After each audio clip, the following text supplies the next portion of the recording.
Climax اس سورہ کا، یہ آج کے ہم مسلمانوں کے لیے قرآن مجید کی اہم ترین آیت ہے۔ دین کا کانسیپٹ ہمارا کیا ہے؟ حکومت انگریز کی ہوتی رہے، ہمیں کیا نمازیں پڑھنی، روزے رکھنے ہیں۔ بہت بڑے عالم نے انگریز کے دور میں کہا تھا ہمیں کوئی ایسا کام نہیں کرنا چاہیے جس سے انگریزوں کو، ہمارے حاکموں کو تشویش ہو، اس لیے کہ انہوں نے ہمیں مذہبی آزادی دی ہوئی ہے، ہمیں وہ روکتے ہی نہیں، نمازیں پڑھو، داڑیاں رکھو، روزے رکھو، حج کرو، انگریز روکتا نہیں۔ جس پر پھر علامہ اقبال نے پھپٹی چست کی تھی کہ ملا کو جو ہے ہند میں سجدے کی اجازت، ناداں یہ سمجھتا ہے کہ اسلام ہے آزاد۔ اسلام کہاں آزاد ہے؟ کیا قرآن کا قانون نافذ ہے؟ وہاں تو قانون فوجداری ہند ہے، ضابطۂ دیوانی ہے ہند، ضابطۂ دیوانی ہے، ضابطۂ فوجداری کس کا؟ انگریز کا۔ کس کا قانون؟ اصل میں دین کا جو تصور تھا وہ ہمارا بگڑتا بگڑتا، تنگ ہوتا ہوتا، سکڑتا پرورٹ ہوتا ہوا یہاں تک آ گیا ہے کہ چند ریچولز ہیں، چند رسومات ہیں، بس وہ دین ہے، باقی جو ہو سو ہو۔ یہاں ذرا اس آیت کو آپ دیکھیے، ایک تو یہ کہ اس اعتبار سے اہم ترین ہے کہ ہمارے اس تصور دین کو چیلنج کرنے والی، جھنجھوڑنے والی۔ دوسرا یہ کہ واقعہ یہ ہے کہ میں سمجھتا ہوں کہ پوری انسانی تاریخ میں ایسی ننگی اڑیاں انقلابی عبارت کہیں آپ کو نہ مل سکے جو اس ایک آیت میں ہے، اور ڈنکے کی چوٹ دھڑلنے کے ساتھ، ناٹ چیوئنگ دی ورڈز، کھل کر بات کی۔ لقد ارسلنا رسلنا بالبینات، ہم نے بھیجا اپنے رسولوں کو واضح نشانیوں کے ساتھ۔ وَأَنزَلْنَا مَعَهُمُ الْكِتَابَ وَالْمِيزَانَ، اور ہم نے ان کے ساتھ کتاب اتاری، میزان اتاری۔ یہ سب کچھ کس لیے کیا؟ لِيَقُومَ النَّاسُ بِالْقِسْطِ، تاکہ لوگ عدل پر قائم ہوں۔ یہ قرآن اس لیے اتارا کہ اس کی قرآن خوانی کی مجلسیں ہو جائیں، یا قرات کی محفلیں ہو جائیں، یا خطاطی کی نمائشیں ہو جائے، اللہ خیر صلی۔ 40 من کا قرآن ہم نے لکھ لیا ہے سونے کے تاروں سے، بہت تیر مارا ہے۔ قرآن اس لیے نازل ہوا تھا، نظام کسی اور کا، قانون پہ راضی اوروں کے۔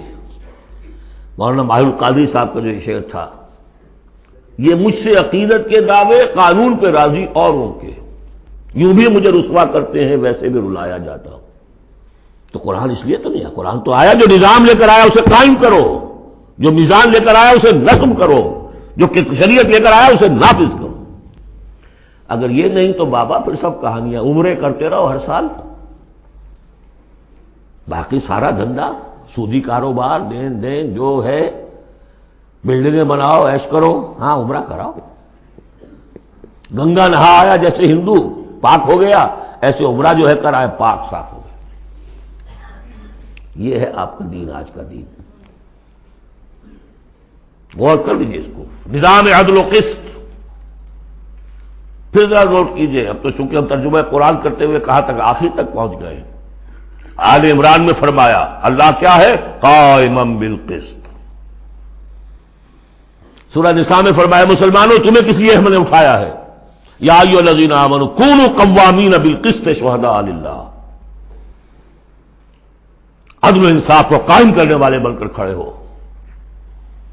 سورہ مائدہ میں فرمایا یا ایھا الذین آمنوا کونوا قوامین للہ شہداء بالقسط۔ پھر سورہ شورى تو ابھی پڑھی ہم نے، زیادہ دور نہیں ہوئی، حضور سے کہا گیا کہ کہہ دو وَأُمِرْتُ لِأَعْدِلَ بَيْنَكُمْ، مجھے حکم ہوا ہے تمہارے مابین عدل قائم کروں، میں صرف واعظ کہنے نہیں آیا۔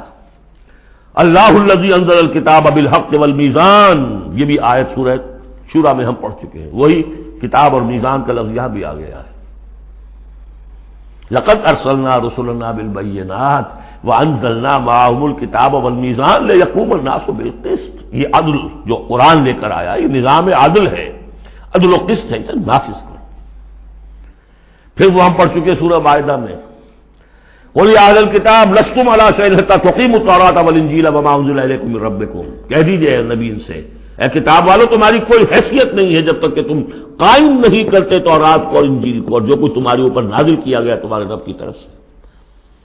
یاد ہوگا کہ میں نے کہا تھا یہاں لفظ قرآن رکھ کر دیکھیے، قل یا اہل القرآن لستم علی شبہۃ تقیموا القرآن وما انزل الیکم من ربکم. اے قرآن والو تمہاری کوئی حیثیت نہیں ہے، you have no face to talk to us. ہم سے دعائیں مانگ رہے ہو، ہم تمہاری دعائیں تمہارے منہ پر دے کر مارتے ہیں. تم نے وہ قرآن نافذ کیا یا اس کی تلاوت کی؟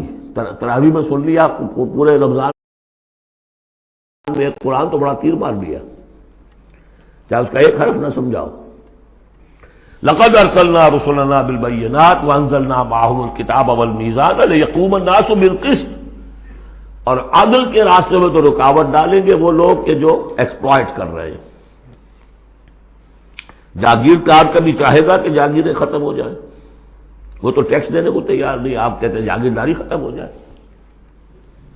ہاں کوئی ہو سکتا ہے ایسا بھی جاگیردار شریف النفس، کوئی سرمایہ دار ایسا ہو سکتا ہے شریف النفس، لیکن شاذ ہوگا وہ، کوئی ہوگا، اکثر و بیشتر تو نہیں ہوں گے. ابو بکر بھی ایمان لے آئے تھے، اونچے طبقے سے تھے، عثمان بھی ایمان لے آئے تھے، اونچے طبقے سے تھے، اکثر و بیشتر تو نہیں. اکثر و بیشتر تو ریزسٹ کریں گے، اسٹیٹس کو چاہیں گے، وہ چاہیں گے نظام کے اندر کوئی تبدیلی نہ آئے. ہمارے اس کے ساتھ مفادات وابستہ ہیں،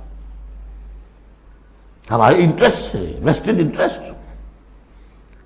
ہمیں ان سے پرولیجز ملی ہوئی ہے اس نظام سے، نظام بدلے گا تو ہم گئے. ایسے لوگوں کی سرکوبی کے لیے ہم نے لوہا بھی اتارا ہے. وانزلنا الحدید فیہ باس شدید، ہم نے لوہا بھی اتارا ہے. یہی ایک ہی آیت چل رہی ہے، دوسری آیت نہیں ہے یہ.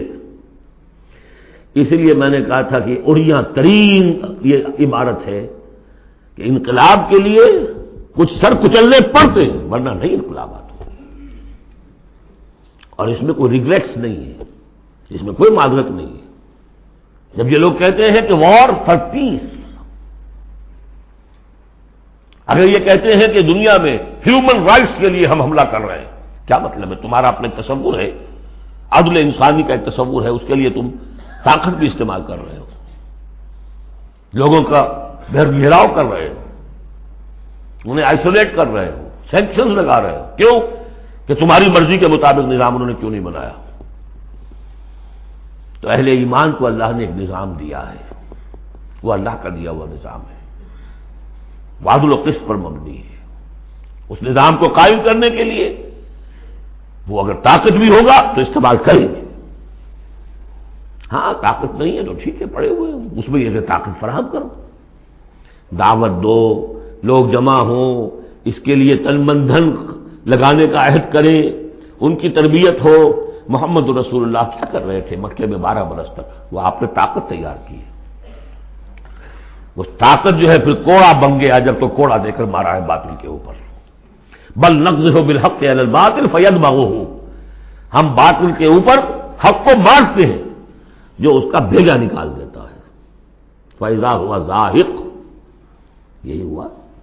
لیکن اس دوران میں، اس پروسیس میں اہل ایمان کو جانیں دینی پڑیں گی، تکلیفیں جھیلنی ہوگی، گھر بار چھوڑنے ہوں گے، جان و مال کے نقصانات برداشت کرنے ہوں گے. یہ ہے انقلابی عمل. وانزلنا الحدید فیہ باس شدید، ہم نے اتارا لوہا، اس میں بڑی جنگ کی صلاحیت ہے، ہتھیار بنتا ہے. وہ منافع للناس، لوگوں کے لیے کچھ اور منفعت بھی ہے. اصل میں تو یہ تلوار اور نیزے اور ڈھال کے لیے ہے، باقی یہ کہ چمٹا پھگنی اور توا بھی تم نے بنا لیے، چلو کوئی بات نہیں. اب تو وہ چمٹا پھگنی اور توے کا دور بھی گزر گیا. وَلِيَعْلَمَ اللَّهُ مَن يَنصُرُهُ وَرُسُلَهُ بِالْغَيْبِ، اللہ دیکھنا چاہتا ہے کہ کون ہے اس کے وہ وفادار بندے جو اس لوہے کی طاقت کو ہاتھ میں لے کر اللہ کی اور اس کے رسولوں کی مدد کرتے ہیں غیب میں ہونے کے باوجود. دین اللہ کا ہے اور اسے غالب کرنے کے لیے جو اللہ کے بندے میدان میں آ گئے گویا کہ وہ اللہ کے مددگار ہیں. یا ایھا الذین آمنوا کونوا انصار اللہ، اگرچہ دین نافذ کرنا اور قائم کرنا فرض منصبی محمد الرسول اللہ کا ہے، هو الذی ارسل رسولہ بالہدی ودین الحق لیظہرہ علی الدین کلہ، جو ان کے انصار بن گئے، مددگار بن گئے، وہ اللہ کے مددگار، رسول کے مددگار۔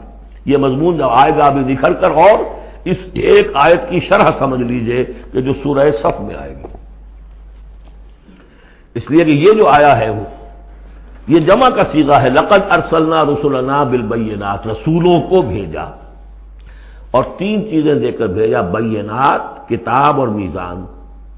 لقد ارسلنا رسلنا بالبینات ایک، وانزلنا معهم الکتاب نمبر 2، والمیزان نمبر 3، تاکہ عدل پر قائم ہو۔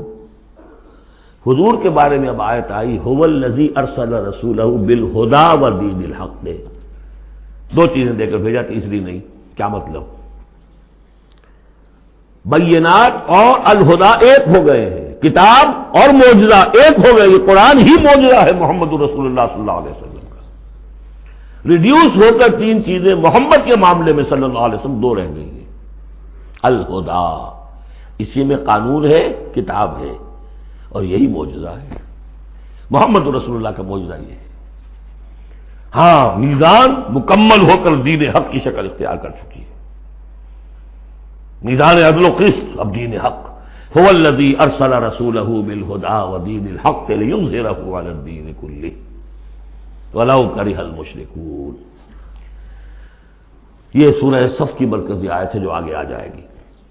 لقد ارسلنا رسلنا بالبینات وانزلنا معهم الکتاب والمیزان لیقوم الناس بالقسط وانزلنا الحدید فیہ بأس شدید ومنافع للناس وَلِيَعْلَمَ اللَّهُ مَن يَنصُرُهُ وَرُسُلَهُ بِالْغَيْبِ إِنَّ اللَّهَ قَوِيٌّ عَزِيزٌ۔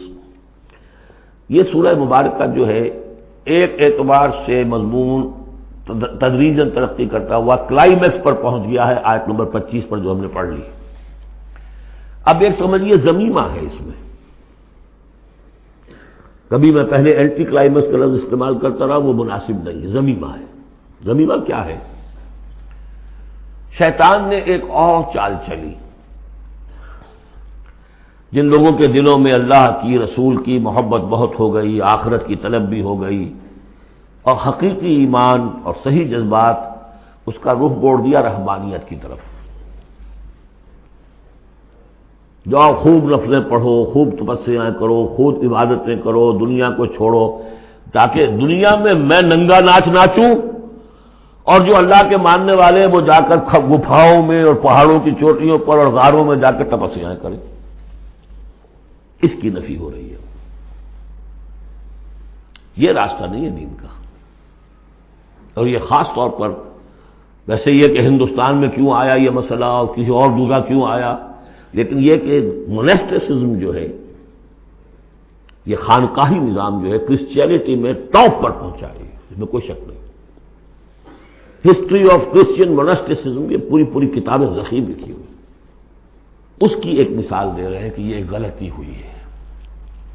مسلمان میں ایمان باللہ، ایمان بالآخرہ پیدا ہو تو وہ دنیا کی مجدھار میں رہ کر نظام کو صحیح کرے، نظام کو ٹھیک کرتے ہوئے بھوک بھی آئے گی برداشت کرے۔ مجرد روزے رکھ کے جو کچھ کرنا ہے تمہیں، وہ تم جہاد میں بھوک جھیلو، وہ پروڈکٹیو ہوگی، اس سے باطل اور ناانصافی کا خاتمہ ہوگا۔ اور تم کہیں خانقاہوں کے اندر روزے رکھ رہے ہوگے، اس سے دنیا کو کوئی فائدہ نہیں ہوگا۔ یہ زمین و آسمان کا فرق ہے، مونسٹسزم۔ یہی وجہ ہے کہ اسلام میں بھی جب بادشاہت آ گئی، ملوکیت کا جب آ گیا تو راستہ بڑھ گیا، باقی اب جاؤ چلے کھینچو، خانقاہیں آباد کرو، راج کرے گا خالصہ، سلاطین ہوں گے، عمراء ہوں گے، راج وہ کریں گے۔ ہاں تمہاری خانقاہ کو ہم اتنے گاؤں دے دیتے ہیں، اس کی آمدنی تمہاری خانقاہ پر صرف ہوگی، جو تمہارے مرید وغیرہ آئیں اور وہاں لنگر چلتا رہے، اس کے لیے کھانا ہو جائے۔ لیکن یہ حکومت کے معاملات جو ہیں ان کے بارے میں بات نہ کرنا، یہ ہے وہ راستہ، ٹیڑھا راستہ جو معروف، جو ہم جانتے ہیں جن کو رسولوں کا معاملہ، تو ان میں حضرت عیسیٰ کے پیروکاروں کے اندر یہ غلطی پیدا ہوئی۔ اب اس کی مثال دی جا رہی ہے کہ مسلمانوں، دنیا سے بے رغبتی، دنیا کو چھوڑ کر آخرت کو اختیار کرنا یہ تو ہے دین کا جوہر، لیکن اس کا یہ مطلب نہیں کہ ترک دنیا ہو جائے، رہبانیت ہو جائے، تم تمدن کو اور تہذیب کو چھوڑ کر تم کہیں جنگلوں میں نکل جاؤ، بن باس لے لو، تم وہاں پر جا کر جو ہے وہ خانقاہیں بنا لو، یہ نہیں۔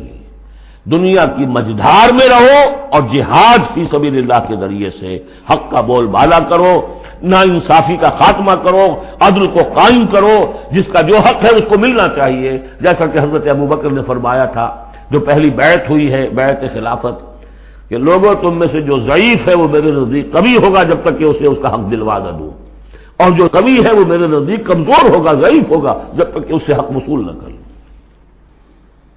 یہی بات کہی تھی حضرت سعد بن ابی وقاص نے رضی اللہ تعالی عنہ ایرانیوں سے، جب انہوں نے کہا آپ لوگ کیوں ہم پر چڑھائے؟ فرمایا انا قد ارسلنا، ہم بھیجے گئے ہیں، اللہ نے بھیجا محمد کو، محمد نے بھیجا ہمیں۔ مشن کیا ہے؟ لنخرج الناس من ظلمات الجہالت الی نور الایمان، کہ لوگوں کو نکالیں ہم جہالت اور جاہلیت کی تاریکیوں سے ایمان کی روشنی کی طرف۔ ومن جور الملوک الی عدل الاسلام، بادشاہوں کے ظلم و ستم کے پنجوں سے نجات دلا کر اسلام کے عادلانہ نظام سے روشناس کریں، یہ ہمارا مشن ہے۔ وَلَقَدْ أَرْسَلْنَا نُوحًا وَإِبْرَاهِيمَ